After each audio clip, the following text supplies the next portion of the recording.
Welcome back to part 2 of Whiteboard.Fi, a digital instructional tool that allows students to have their own individual whiteboard where the teacher can view students' work in real time. This video is a continuation of last week's video, which was a step-by-step explanation of how to utilize some of the most commonly used features of Whiteboard.Fi.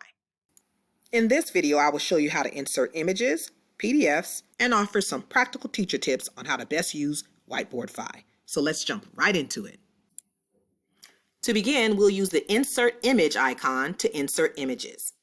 However, as a teaching tip, it's important that you give some thought to this in advance because it'll require you to screenshot and make sure that you save whatever it is that you want to have inserted. So select Insert Icon, select the item that you have saved, adjust it as needed, and you are ready to push it out. Another important teaching tip that I recommend is that before pushing it out, that you select this icon, which allows you to flatten the image. Doing so will not allow students to erase whatever it is that you push out to them.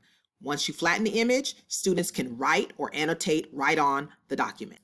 Now I will include additional images on separate pages so that I can show you how to push out multiple pages to students at one time. To add additional pages, scroll down, click the plus sign. Once the page appears, you can then continue inserting images. Now that I have included the additional pages that I would like for students to work on by inserting the images, they will appear down below. When you're ready to push them out, simply scroll up, select Push.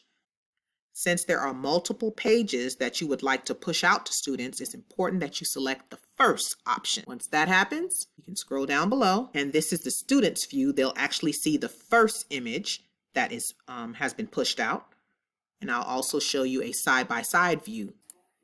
On the left, we have the teacher's view. Scrolling down below, we have the pages that were inserted, and students can view the one that the teacher has highlighted in green.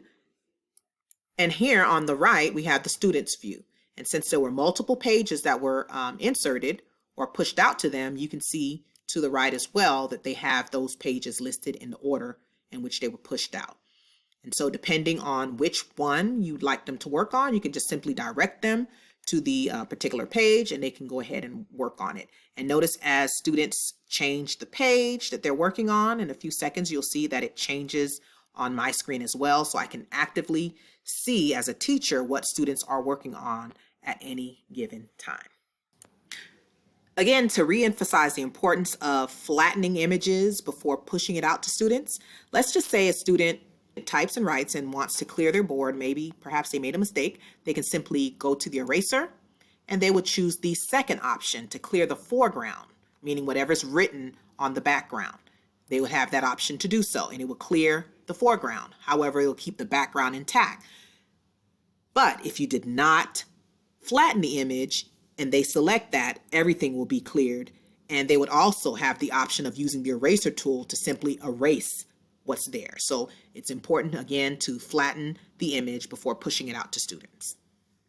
Now that I've cleared the student's board and I've cleared my board, I want to take this opportunity to show you how to insert a PDF. Currently, that option is only available through the paid subscription, and they are offering a special where you can try it out for 7 days, which I'm currently doing, and I'll make up my mind as to whether I'm going to actually purchase it. But I just wanted to try out how that feature is different from the insert image feature. So let's check it out. Very similar to inserting an image, you simply select Insert PDF, select your item. Once your item has been inserted, you want to remember to flatten the image. That way students won't have the ability to erase whatever it is that you insert, and you can push it out to them. Here we have a side-by-side view of what it would look like for students to the right. And if the image is too small, they can simply click on the Zoom In button and adjust it so that they can view it and have a closer look at it. And if they need to adjust it some more, can simply do that. And there, students can respond to the questions, simply circling their answers using the writing tools. Okay, taking a look back at the teacher's whiteboard, what I particularly like about this whole program is that you have the ability to save their work as a PDF. And this eliminates the use or need of paper. So if your students are working remotely or they're face-to-face and you don't want to have to deal with exchanging or distributing papers, this is a great option, and you can save their work. Here we see a few samples of student work that I've saved as a PDF that can be graded, printed, and even filed for later use. One definite benefit that I see in having the PDF option to insert is that you can insert multiple pages at one time, as opposed to the insert image, you can only do one at a time. So let's take a look at that. Once you've located your image, remember to flatten that image, and then we're ready to push it out. And again, pushing out all pages. And if you notice down below, here we have the pages that were uploaded all at once with one click of the button. Here we're taking a look at a few more PDF images that I've uploaded for students to write on, an example of a math drill, and we also have here a graphic organizer that was uploaded, and students were able to use the typing tool to actually type in the various sections, and I've downloaded it as a PDF, and I can use it to simply grade and file in their file folder. Well, that's a wrap. I thoroughly enjoy using Whiteboard.Fi. I hope you would give it a try. Please feel free to comment down below letting me know how it worked out for you in your class, and I am sure you won't be disappointed. As always, thanks for watching. To support my channel, make sure to like, comment, and subscribe. Until next time, take care.